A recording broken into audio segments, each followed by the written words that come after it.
Good afternoon, everyone. Thank you so much for joining us today for our Introduction to Web Accessibility webinar. We are joined with Michaela Blackham from Aten Design Group, a Denver-based firm. She's going to help us out today. Before we get started, I would like to just give an overview of GoToWebinar for anyone who is new to it. So on the right side of your screen, you should see a control panel. That is where you're going to be able to ask questions. Go ahead and type those in the chat box and I'll be able to answer those at the end.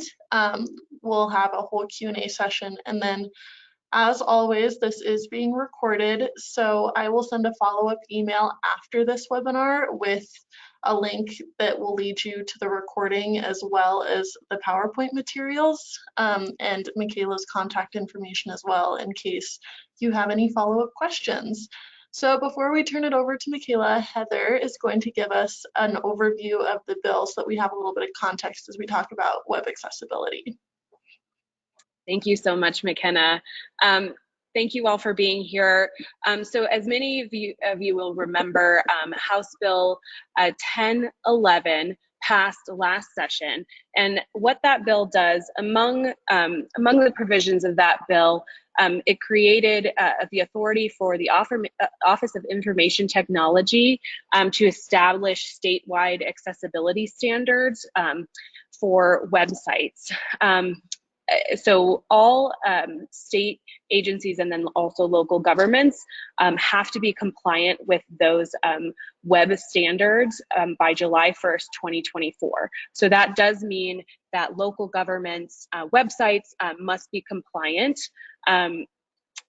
So we want to make sure that you guys have the latest information on how to best accomplish that by 2024. I'm happy to answer any questions on the legislation, but I'm going to go ahead and kick it over to Michaela so she can talk about intro to web accessibility. So thank you all for being here again.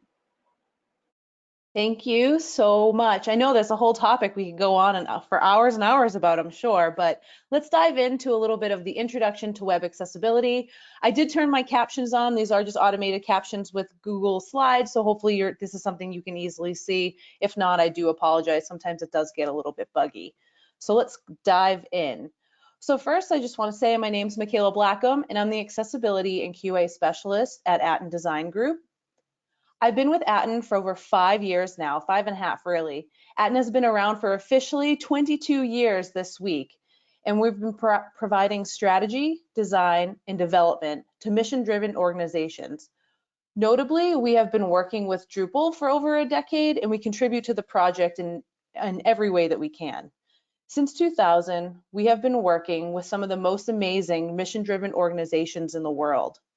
We were founded to do work that matters, and it's how we attract the clients we want to work with. It's how we attract the team we need, and it's one of the reasons I actually joined this team over 5 years ago as a front-end developer.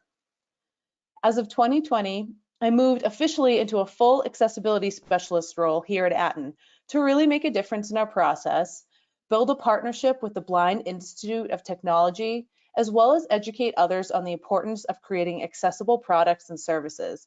But don't cut me short, I have years of experience as a front-end developer, as well as an interactive designer, all of which had a major focus on web accessibility. But let's jump to it. One of the first questions I tend to get asked when I say that I started doing accessibility-related work almost 5 years ago and even longer is the big question of how did I get involved with such a specific area of focus so early on? And that's because I grew up with a cousin my age with Duchenne muscular dystrophy and watched how she was able to do her homework, navigate the internet, or even just listen to music on her iPod, all with little to no mobility and difficulty speaking loud enough for talk-to-type programs like Dragon or Siri.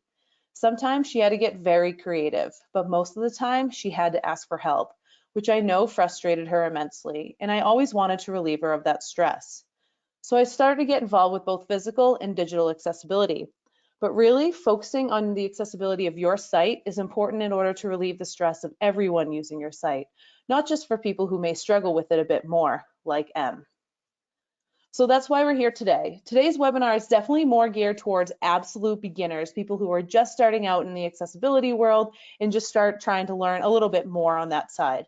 But at the end, when we open it up for questions, I will definitely take any level of questions from you. Be sure to add these questions as they come up, as McKenna had mentioned, and we can just tackle those at the end. Or if we don't have time for all of these, absolutely, you're more than welcome to reach out or send them to McKenna. She'll forward those along to me later on so that you will get your answers to your questions. So let's kind of dive right in. What is the problem? Well, people are glued to their phones, computers, tablets, and the wealth of knowledge and information at their fingertips.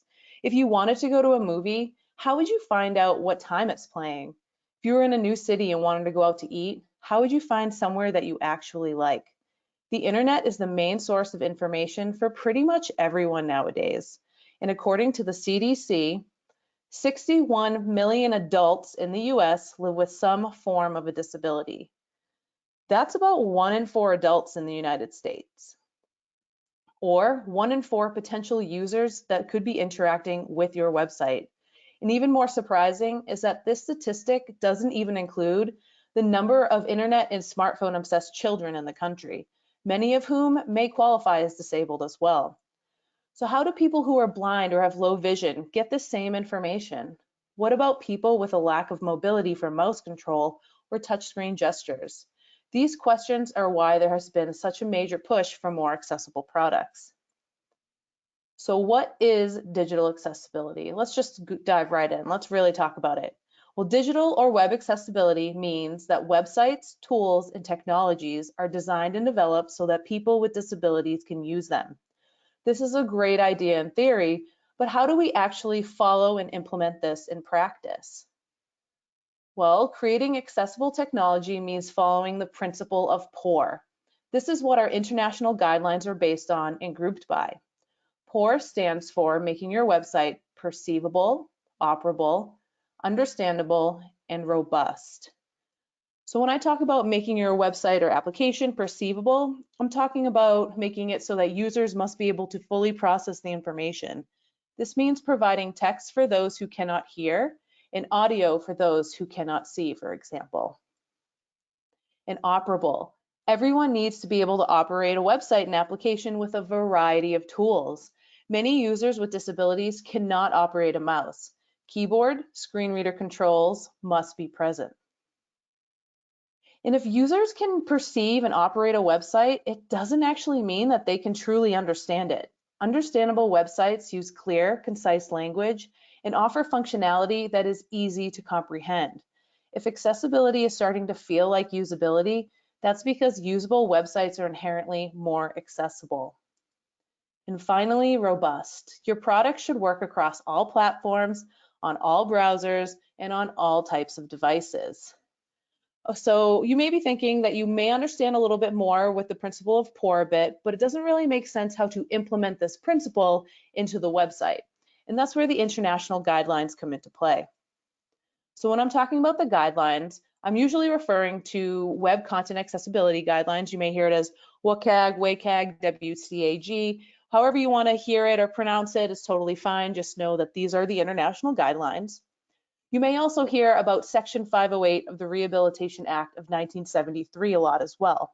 There are other guidelines out there, so I know there are some related more to Canadian rules. I know that Ontario alone has their own specific guidelines, but they're all based off of the WCAG guidelines, really. So let's jump in. So with Web Content Accessibility Guidelines, I'm talking about that these are the international guidelines for accessibility standards for the internet. So this is for desktops, laptops, tablets, and mobile devices. Currently, we are on version 2.1, but 2.2 is set to come out by the end of the summer. However, that could obviously flex a little bit, but that's kind of their main goal at the moment. And as mentioned, the guidelines are separated and grouped by the principle of POUR, meaning that every single guideline that's in here will follow under perceivable, operable, understandable, or robust as the main category. There are 3 levels to the WCAG guidelines. There's A, AA, and AAA. A is kind of that bare minimum that everyone should be working for. So those are things that you should be including on every single website. So for instance, alternative text is a level A guideline, and that's something everyone should be including. AAA is one of those things that may not be relevant to you, or maybe it's a secondary version of a AA guideline. So for instance, AAA a lot of time has to do with memory gestures, so more app related, or maybe it's color contrast, which has a AA and a AAA. And the AAA one is more black and white, whereas AA has a little bit more flexibility. The AA level is really what we all should be striving for, and this is what the Department of Justice would be adhering to if they were to come for legal reasons. All the guidelines are backwards compatible. So everything that's coming out in 2.2 will still work for 2.1. There's just a couple things that have been added. So as long as you're staying up to date, you should be good for like implementing the newest guidelines there. And you can do some automated testing for your guidelines. So like, yes, automated testing is helpful, but I would say it only really gets you part of the way there. A majority of the guidelines actually follow human logic and actual user testing, and therefore require manual testing to approve. There is no one solution for digital accessibility, so do not let those accessibility widgets and overlays fool you. So let's talk about the Section 508 of the Rehabilitation Act of 1973.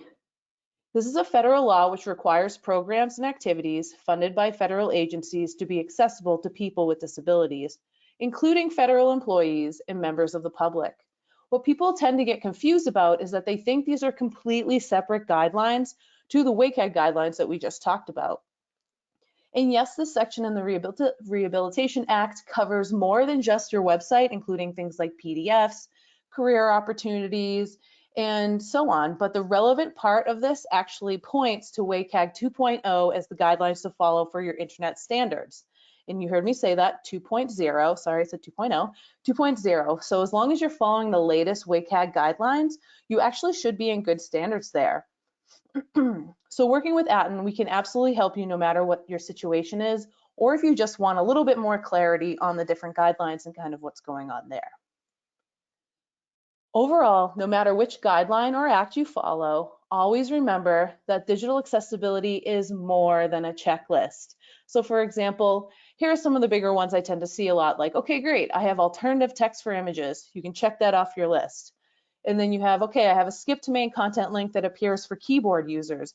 Great, that's checked off my list as well.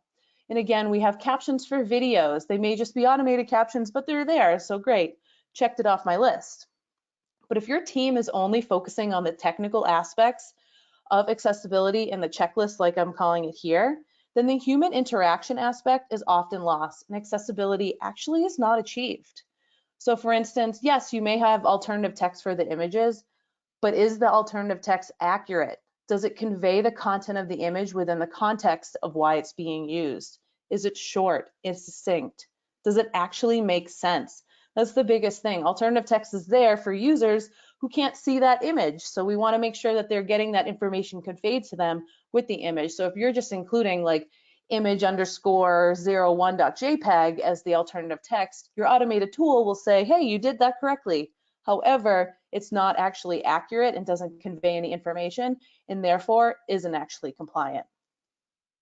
Or the skip to main content link. I see this one all the time where yes, I will focus on it with my keyboard and I'll click on it and visually the whole page will shift and it looks like I'm further down on the page. However, if I click tab again with my keyboard, I'm still at the top of the page and I didn't actually skip the navigation. I didn't actually skip to the main content.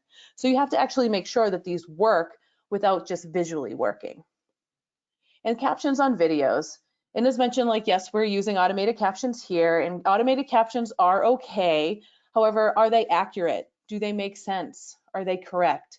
However, I have been told by the community that if this is your only option, automated captions is obviously the way to go. We want to at least start somewhere. You always have the ability to download them and update them and then put them on with the actual recording so that they are actually correct. But if this is the best you can do for now, absolutely that is the direction you should go in. And remember that yes, we have these guidelines, but the basis of the guidelines is under the principle of POUR. And one of the most important parts of POUR is to be understandable, and usable. So it's a little bit more than the checklist. So manual testing will always be involved. So let's talk a little bit about who truly needs an accessible website. I know when I first started thinking about accessible websites, my mind immediately went to someone who needs to use a screen reader, and that's with a family member with a physical disability. But really, everyone benefits from an accessible website. There may be some demographics we work extra hard to accommodate for, but in reality, creating a more accessible website creates a better user experience for you and for me. And it's also great for SEO as well, because if it's becoming more accessible, a lot of things are being weighed on that as well, which is great for search engine optimization. But like many others, I fell into the usual groupings. Everyone tends to start off and think that accessible websites are just for blind users, but it can actually be broken down into 4 main categories. It could be someone with a visual impairment, someone who suffers from motor or physical impairments. It could be someone suffering from an auditory impairment, as well as cognitive impairments. So let's talk a little bit about visual impairments. I bet when you hear this, you immediately still go to someone who's completely non-sighted, but really there's more to it. It could be someone who is fully legally blind, or it could be someone with low or obstructed or constricted vision. It could be someone like my colorblind father, or any one of our aging grandparents. Now, when I first heard low or poor vision, I just assumed blurry eyesight or losing one's sight completely or something of that sort. But I didn't think of people who may suffer from constant tunnel vision, for example. So here's an example of something that will pass the automated testing, but once we actually put some usability testing in there, you'll see that it doesn't actually pass. It's not very compliant. So you can see here, hopefully you can see my mouse as well. We have a label for each and every single input here. So that passes automated testing. However, you can see there's a lot of white space going on. And if we go to this next slide here, I have a little video. This is using a simulator so that we can kind of see what it's like with constricted vision. If you're interested in the simulator, it's called Funkify. It's a Chrome extension, and it's great for experiencing a number of issues. But let's see. So here we're experiencing tunnel vision. As you can see, with all that extra white space, it's actually very difficult to find the input that it's relating to. And these inputs already have text in there, so it's a little bit easier to kind of assume what's what. But if there was no text in there, it may be difficult to know that the email one was actually going to the email one, and maybe you're putting the email in the phone and things of that sort. So we have that bit too much space. So a lot of people may do something like this in their design to kind of make it a little bit easier. So as you can see here, it's much easier to find the input with the label of what's going on here. However, you now have all this extra white space to the left of the labels. And it's not just like a simple line, it kind of creates this little white space shape kind of deal going on that's not super helpful. So if someone is trying to jump to the next line, it might be a little more difficult for them to do that. So ideally, this is probably the most accessible version of what we could do for a form, where now we have a label and an input and a little bit of extra space, and then a label and an input and more space. And that way, this kind of works for every single user, whether they have constricted vision, whether they're just looking at it quickly, maybe cognitive issues, and so on. Another great example of what we're talking about here when it comes to color blindness. So if we were to look at all of this text on the page, and I was to ask you which one of these phrases or words is a link, you will most likely immediately jump to React and high charts, and that's because it's underlined. But if we go to this next slide here, you will see that the links on this page are actually just colored in blue. So you can see data center, React, high charts, Drupal 8, and this is still underlined. But if someone is colorblind, like my dad, and has like a blue deficiency, for example, you might be able to tell that these are still links, but if you're looking very briefly at this, you're gonna still assume that the underline is the link, and you may miss these actual colors. So that is why we always want to make sure we're doing more than just color alone to distinguish any kind of feature there. So like, that is why we always use an underline for a link, because that's what people are assuming right away. So if you are trying to do some kind of emphasis on your site, stay away from the underlines and work with just bold and italics or things like that to be able to emphasize the text that you have on the page. And if you do have links that are only a color change, try adding in the underline or maybe even bolding, italicizing, just making it a little bit different so that a user can actually see that difference there. So I'm talking about visual impairments. These are the types of things you should be looking for when you look at your website. Navigation. How does the user navigate the page when a mouse just is not an option? Visual content. How does one get the information from an image or a chart if they cannot see the image? Orientation and boundaries. How do you create an understanding of where the user is within the content without the help of visual cues? Contrast and size. Is there enough contrast and color for the user to read and understand this content? Is the typography choice easy to read at this font size? What about line length, line height? What about in this color? Many times I see people using a font that's like super decorative and it's like maybe a script font, but it's super small, which is very difficult for many users to read, especially those who may suffer from some visual impairments. In peripheral interaction, does the user have to strain their eyes to move their head from side to side to relate labels to inputs, like the example I showed you before? So those types of things are something you want to just take a look at on your site. And how are these types of things solved? Well, most of these things can actually be solved with great architecture and great design. And then keyboard navigation. If you can't see where the keyboard is, then why would you be using a mouse? Keyboard navigation enables the user to still explore your site. In screen readers, sound enables the users to still get the information that they are looking for. And screen readers are wild. I've listened to them most days and I work with people who use them. It is amazing how much can be done with just listening to everything. However, if you can simplify any kind of content you have on your site, that's going to go a long way for the screen reader aspect. Next, let's talk about motor physical impairments. This is something that, as you know, has been incredibly dear to me and is what got me thinking more and more about accessibility to begin with. This is also something that can be very relatable to any single one of us in some instances. So when I talk about motor or physical impairments, I mean that it could be someone like my cousin Emily with a disability from birth. It could be the wounded vet that uses prosthetics. It could be someone with tremors or uncontrollable arm or hand movements, or even my niece with a broken arm. It could truly affect us at any time, really, whether it's injured limbs or the aging body. And I think that's something that we all kind of forget about, that you're only thinking about long-term accessibility and disabilities, but really this could affect any one of us at any point, whether it's something physical, using a computer or touchscreen device. A lot of people just discount users who are temporarily disabled. So what types of things should you be looking for? This one's probably more application-based, but you want to take a look for gesture alternatives and sensitivity touches. Does your product require elaborate touch gestures or multiple finger interactions? What about even just like a simple double tap on your phone? And is the content easy to reach and interact with on your device? This is a great one if you think about from when smartphones first came out. You can see like everything was super big and you couldn't really get to what you needed to, and like your thumb would be all the way down here and you want to get all the way up here. Even adding something simple as a pop socket, I know many people have these or something similar.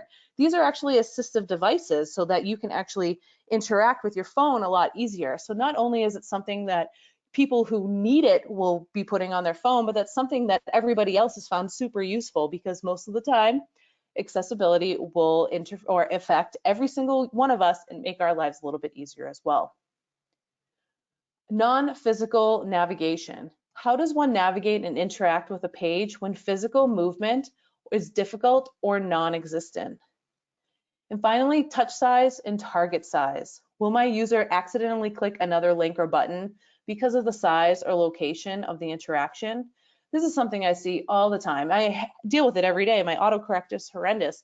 I would say that I have fat fingers because every time I'm trying to touch any kind of letter on my phone, it's touching everything else. And that has to do with the fact that the target size is not quite big enough. Now, there are features on your phone that you can make them larger and make that a little bit easier to work with, but then obviously it's getting a little bit bigger. We'll go into more detail about that as well. And with a double tap, I mean, that's something living in Colorado, especially, let's say you don't wear gloves and maybe you're outside and you're trying to move your fingers, but your hands are too cold, sometimes that double tap becomes very difficult to work with. So I feel like a lot of these things can interact with us or affect us at any time, really. So how is this solved? Well, again, great design and UX must be involved and knowledgeable of best UX and accessibility best practices. At Aten, we actually call this accessible user experience, and we work very closely with the user experience team to make sure that we are making accessible and usable products when we're creating any website. Keyboard or touch navigation is a must for users who do not have that large range of motion. Even I'm a huge fan of using keyboard. I don't really use the mouse that often, actually. I'm very much a big keyboard user fan. But for those that require this, it's extremely important. In some instances, touch keyboard is actually easier to use. And just remember that screen reader navigation isn't just for users who cannot see or need to require it for that reason. A lot of people who suffer from physical impairments actually like screen reader navigation better than regular keyboard navigation because it gives them so much more flexibility overall. So they're able to navigate the site by all links on the page, all lists on the page, all heading 2s, heading 3s, and any kind of semantic element there rather than having to tab through everything that you see.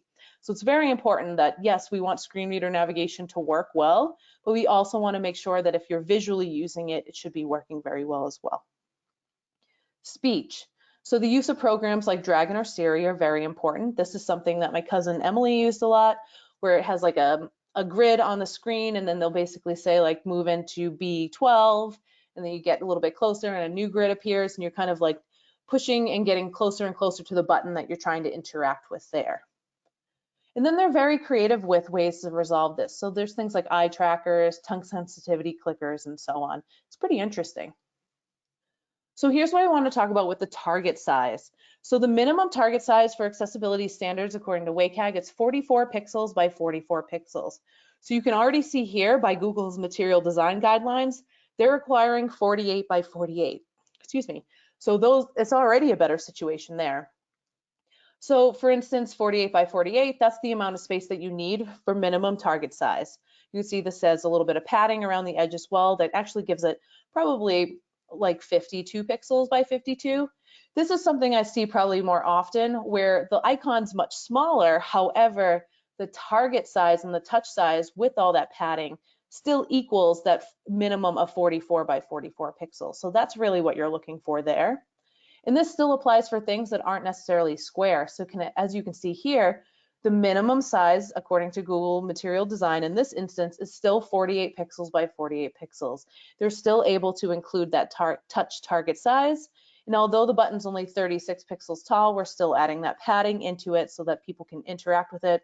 And then obviously the button is longer than that situation in general. But as long as you remember that the minimum is 44 by 44, then that's kind of where you just need to work with.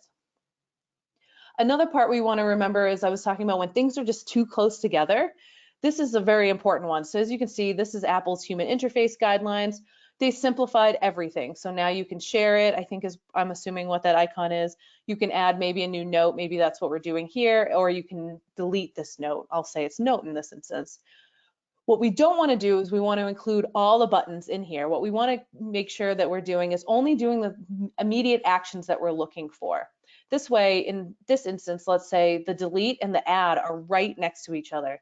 So let's say you wanted to add something like add a new note, but then you accidentally click the delete. That is the complete opposite of what we're looking to do.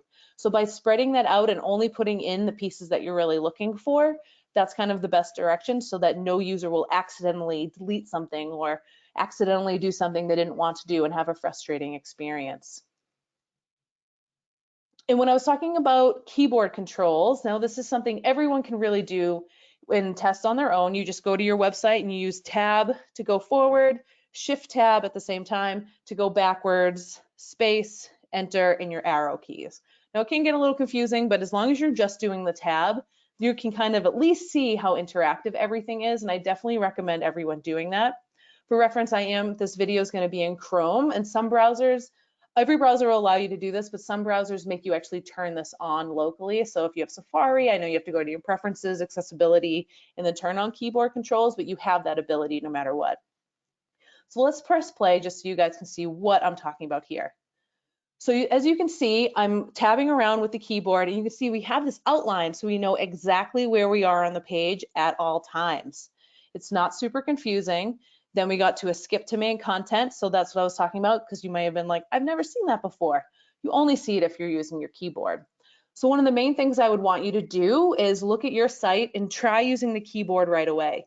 If you can't see where you are on the page, you're already inaccessible, and that's automatically something you should be changing right away. Nope, it's playing again, sorry. Let's talk about auditory impairments. This is especially important in the educational world. Major colleges and universities have actually been sued due to including free video material without any form of captions or transcripts available. And they're probably thinking, hey, we're being awesome, we're gonna put all this free material out, anyone has access to it, but really they're giving it to anybody except for a certain group of people because they're not able to listen to these audio captions or anything of that source. This has even been an issue for Beyonce in the last few years, or even Domino's, which both of them are pretty big names. And if even Beyonce is getting touched with accessibility issues, you want to make sure that everybody else is kind of focusing and creating a better experience as well. So what does it mean when I talk about auditory impairments? I'm talking about someone who is hard of hearing or maybe completely non-hearing. Or it could be someone like my grandfather who just wears a hearing aid to help with that. So what types of things should we be looking for when we're talking about auditory impairments? The first thing you want to do is you want to make sure you look at your site, and if you have any kind of embedded videos or audio files on your site, that should be a red flag to at least go start looking in and making sure that a user can get all the information from the video without physically listening to it, or the audio file without physically listening to it. Like, is there captions, or there transcripts, and so on. And then contact information. I know this is a funny one, but you always want to make sure that someone can contact your business or organization in any other way besides phone. So usually it's phone or email, but you can obviously use some other things if they are accessible. So how is this solved? As mentioned, captions and transcripts. Provide descriptions of what is happening in a video embedded on the page, whether it's live captioning or a downloaded transcript. I actually like transcripts a lot because if you were using YouTube, for example, you can actually search that transcript for any text that you're looking for. So let's say you were searching for auditory in that video. This way it will show up in the search. You can actually click on that text there and it will jump to that exact part of the video. But obviously captions are a great one as well. And if the least you can do is those automated captions, then absolutely stick with those. Alternative communication, always including email or maybe adding an instant chat to your site if it's accessible, is a great way to do that. But the bare minimum is always just making sure you have phone and email for people to contact you.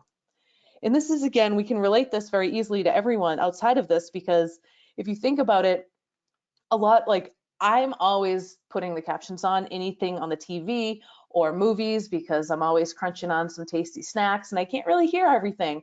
Or maybe I'm like not that great with accents and I'm trying to watch, I can't think of anything right now that has an accent that I've watched recently, but I know there are some out there and it's very difficult for me to be able to follow. So by including those types of things, you're actually making it easier for everybody. And then obviously being in school, like a lot of people will actually print out the transcript to like a lecture that they were watching. And then from there, they're able to highlight and kind of move forward and do their studying that way. And finally, cognitive impairments. So when I talk about cognitive impairments, I'm talking about someone who you may know with Down syndrome. It could be the little boy I babysit with autism. It could be your brother or sister with ADHD, or your friend or colleague who may be dyslexic, or even me with extreme motion sickness. Now, this one isn't something I can relate as easily to everybody as I have for some of the others, but the extreme motion sickness is probably the most interesting to me because it affects me, but also it's very new. And it's something that people are becoming way more aware of after years of the military actually bringing up these issues with flight simulators. So if you think about these pilots that are able to do all these flips and whatever in the plane, and then they get put in the simulator and they're not able to do it because they're getting so nauseous all the time. They always thought something was kind of off.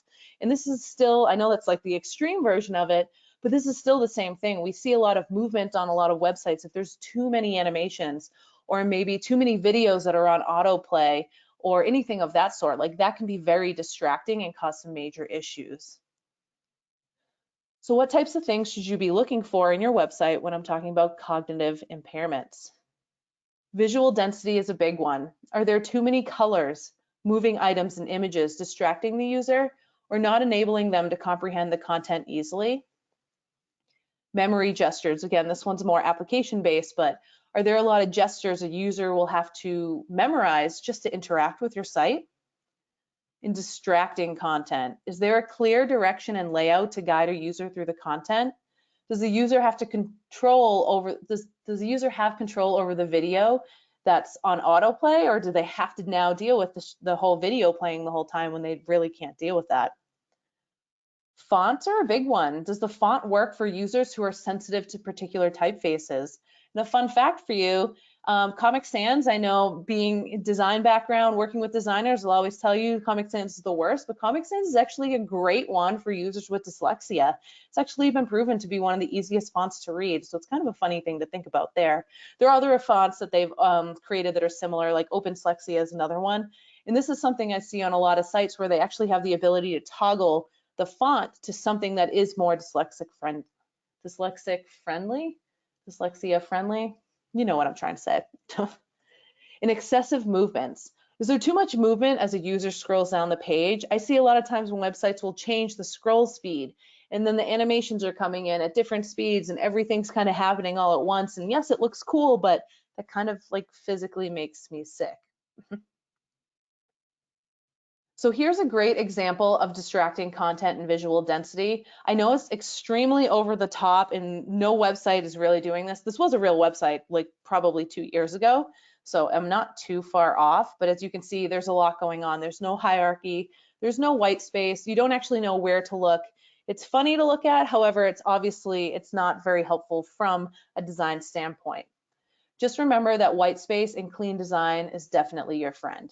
If you're trying to overload everything into a small area, that's when you probably should take a moment and take a step back and realize that scrolling is just like an everyday thing that everyone does nowadays. The above the fold isn't really a thing anymore just because everyone's on their phone, all these responsive qualities. So by being able to know that white space is important, I think that will be helpful for the designs. So when I'm talking about cognitive impairments, how are these types of things solved on your site? Well, we all grew up with this with KISS. I know we all probably heard keep it simple. I'll say silly. Everything we do in our lives, we try to make it as simple as possible. So why not do this for our sites too? Avoid unnecessary complexity at all costs. Clear and consistent layouts. Keeping everything streamlined, simple, and consistent. We should be able to easily guide a user through our content and on our pages to exactly what we want them to. Smart color palettes. Now, people have always laughed at me in the past when I tell them that I've taken entire classes on color theory, but this is an instance where it becomes incredibly important to have this knowledge. We need to stay away from awful color palettes that are distracting or cause eye strains, and that has to do with any kind of contrast abilities, but also like just knowing, for example, like a hot pink or a red on like the bright blue. We've all seen it before and it kind of makes your eyes like move back and forth a little bit. It's super distracting, so you have to definitely be careful of the color palettes that you're using. Controllable interactions. Animations in media should be controllable, and time limits for completing an action should be generous and configurable. I had mentioned if you have a video on your page that's playing automatically, even if there's no sound, that's something you definitely want to look into to adding a pause button or something that's very easy to turn off. If you have a lot of animations on the page, a lot of times there's usually a little hidden button that you can add on the site that you can include that just turns off those animations, so it's just a lot more streamlined for users who may need that. And don't forget that too much movement will literally make me kind of nauseous, so please stay away from excessive movements on a page. Just remember that a little can actually go a long way. Clean design is very important. But wait, we talked about all these amazing things that we could do, but you've been hearing probably so much about these accessibility plugins and overlays.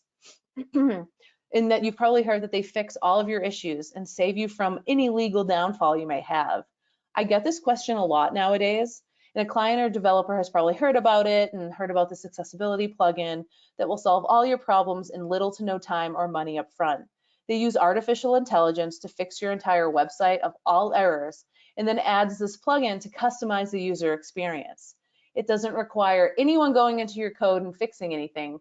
It will all just use JavaScript to fix everything on your site so it's compliant. And it sounds amazing, right?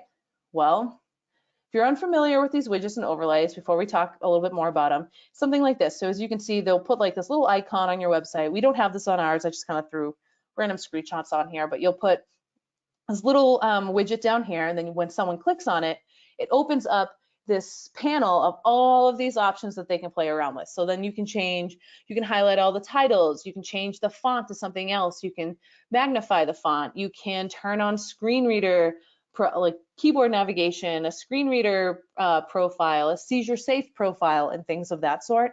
There's more options than you can even imagine, which is great. However, I don't know if anybody else feels this way, but I get super overwhelmed when there's a ton of options. I can't imagine someone who actually needs to interact with this just to interact with the site alone. Just remember, I feel like we've all heard this in the past, if it sounds too good to be true, then it probably is. And in this case, it definitely is too good to be true. I know that people probably have the right intentions in mind, thinking that this is really great and they're putting this on their site, or maybe they're scared of being sued or getting in trouble in some way. But understanding the true meaning of digital accessibility, what it entails, getting a review and implementing changes to improve your site can actually happen a little bit over time. Don't fall for all of these get accessible quick schemes. But anyways, let's dive into some of the issues that I've seen with the accessibility plugins. There's a number of them out here. So as I mentioned before, a majority of these guidelines in WCAG cannot be fixed or detected with automated tools alone. I had mentioned before, a majority of these have to be done with manual testing and manual review, and there's no other way to do that. AI is not that, I mean, it's very, very intense nowadays and very smart, but they still are not human beings, and they're still not dealing with how that would actually work. And screen readers will never, ever use this software. Basically, anybody that requires the software will never, ever use it because they're going to be using proprietary and their own software to actually navigate the site or make the changes as needed. And you need to customize your experience before you can even interact with the site. Imagine going to your organization site and then you have to change colors, font sizes, you have to turn this on, turn that off, change this, change that, and you take 5 to 10 minutes just to update that, and then it's still not right and you're still not interacting with the site. This person's going to leave your website because it's just not accessible yet. And every plugin is different and therefore includes a new learning curve. There's probably a couple big names out there. I'd say like there's 2 to 3 big name widgets out there. However, there's so many in general, and some are a little cheaper, so some people are putting those ones on their site. But every single one is different. And imagine you have one set up for this site and then you go to a new site that has another one, and now you have to make those changes. You're spending a lot of time on these sites that are just completely unnecessary, and you're not actually getting the information that you want. And as you know, in today's world, most people only spend probably 1 second looking at your site before they're jumping off and looking for their answer somewhere else. And it takes focus away from screen readers if it's the first thing on the page. And I have a little bit more on that, but really, like if their screen reader user is on the page and they start navigating, this thing will ping them to use their information, bring their focus to the widget, which then took their focus away from what they were actually looking at, and then they have to do it all again. And it's a very frustrating experience. And as mentioned, there are too many options and customizations. A lot of people get overwhelmed with what's going on. And yes, some people will play with these and be like, oh, this is so much fun. Look what I can do. Look what I can do. But for those people that actually need them, there's a little bit too much going on. And finally, many users who actually require assistive technology have JavaScript turned off completely. So if JavaScript is turned off and these widgets rely on JavaScript, now your site just isn't compliant again. So that's going to be kind of an issue there. So you want to kind of think about that. And honestly, as I mentioned before, we're partnered with the Blind Institute of Technology for screen reader testing here at Aten. We've had lengthy discussions with their team. My favorite quote from all of this is from an actual screen reader user. He had said, website overlays hijack the user experience, attempting to display the site in a way that it thinks is helpful to me. Many overlays sit at the top of the page and continuously send audio announcements to the screen reader, asking the user to engage the tool. These alerts constantly interrupt the audio when the web page is being read. This is from Mike Hess. He's the founder and executive director of the Blind Institute of Technology. And as mentioned, I've already said, screen readers are already, they're so overwhelming. There's so much going on. There's a lot to listen to that this is just adding to that confusion there. So as you can see, it's actually creating more harm than good. It may deter some lawyers for now, because there are those really nasty people out there that are just looking for sites to get in trouble for accessibility standards. They're usually big names like Coca-Cola or like Pepsi or like big name companies right now, but still it's one of those things that these widgets used to deter those lawyers, but now they're realizing that this is an instance of when they should actually be going after these people. Again, it's more for big name companies right now, but it's still one of those things that like it just seems kind of awful to do. But the main issue, it doesn't actually change the structure of your site. If the code hasn't actually changed, then your site is still inaccessible.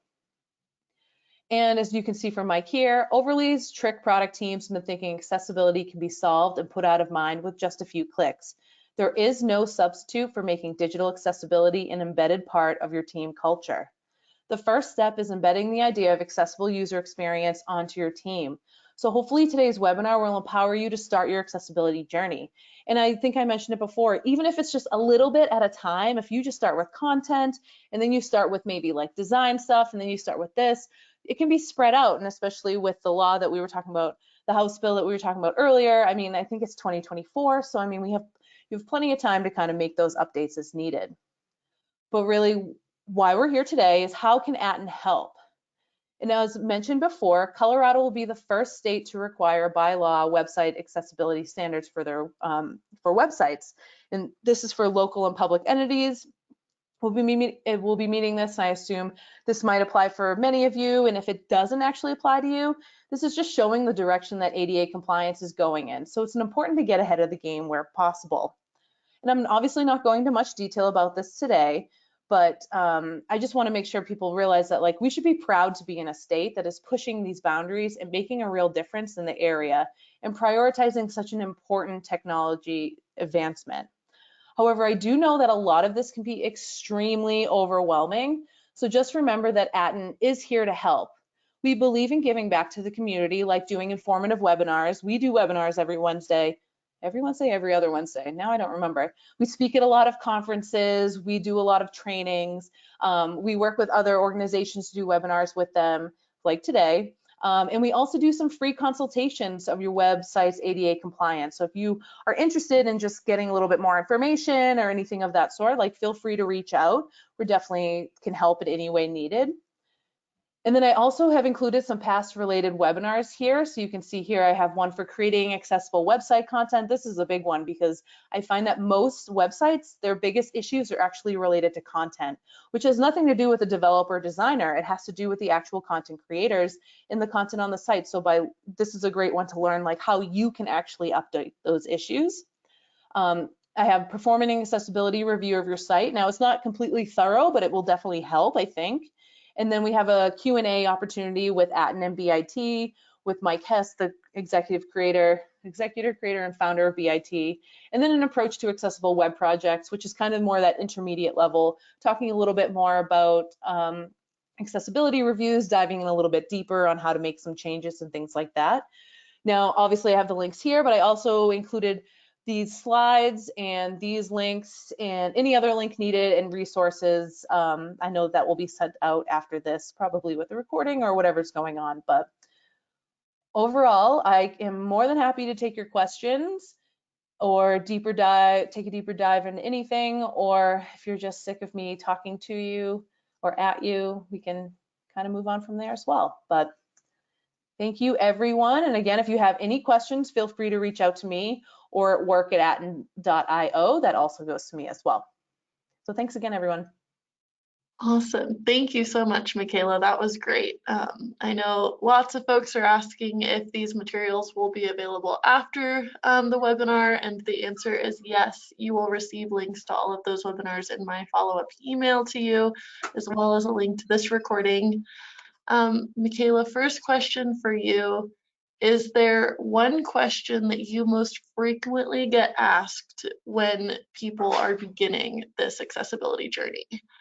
Yes, so I mean, there's actually a lot of questions that I get asked when people are starting their accessibility journey. I would say some of the biggest thing is just like, how do we resolve this? What can I do without the knowledge of being able to obviously do development work and so on? And that's the part when it comes to content. So I definitely recommend taking a look at that content webinar. It's going into detail about how to use headings correctly, how to use lists correctly, how to write links correctly, and things of that sort. But I think that that's probably one of the first questions I get asked a lot about. Awesome, thank you. Mm-hmm. If you had one tip for someone with where they were starting and they were a little bit overwhelmed, what would you tell them to start with? The overwhelming part, I totally understand that. I would tell them to go to, let's see, I can probably get out of this. I would tell you to go to wave.webaim.org here, and you can put your URL into here. And I think that's a great way to, as I mentioned, automated testing doesn't do everything. However, it's definitely a good place to start. So you can put your URL in there, and it will give you some information on what's going on and what you can do to fix it. So it will tell you some of those minor things. It will tell you some content things that you need to change. And I know it's still overwhelming, but I think this is a good way to at least start and to kind of see what's going on. Thank you. Or come to Aten and we can help you chit chat and talk about what you need. Perfect, thank you. It looks like those are all of the questions that we have for now. And again, I'll send out a follow-up email as well, so you can ask any questions that you might have later. You'll have both Michaela's contact information as well as mine. I'm also realizing that at the beginning of this webinar, I did not introduce myself, so I apologize to anyone who has not seen me. I am McKenna Sturgeon. I am CML's Training and Marketing Specialist, so happy to answer any questions that you might have of us or put you in contact. So yeah, with that, I think we can let everyone go today. Michaela, thank you again for your time. I know I learned a ton, so I really appreciate it. Again, this recording will be sent out to all of you, so you will have access to this information for as long as you need it. With that, have a wonderful afternoon. Michaela, do you have any last final thoughts before we log off today? Yeah, just thank you all for coming, and I hope you learned a little bit, and hopefully some of these other webinars that I'm sending your way will kind of ease the anxiety of jumping into digital accessibility a little bit. And like I said, if you ever need anything, feel free to reach out. Awesome. Thanks so much. Really appreciate your time. Have a good one.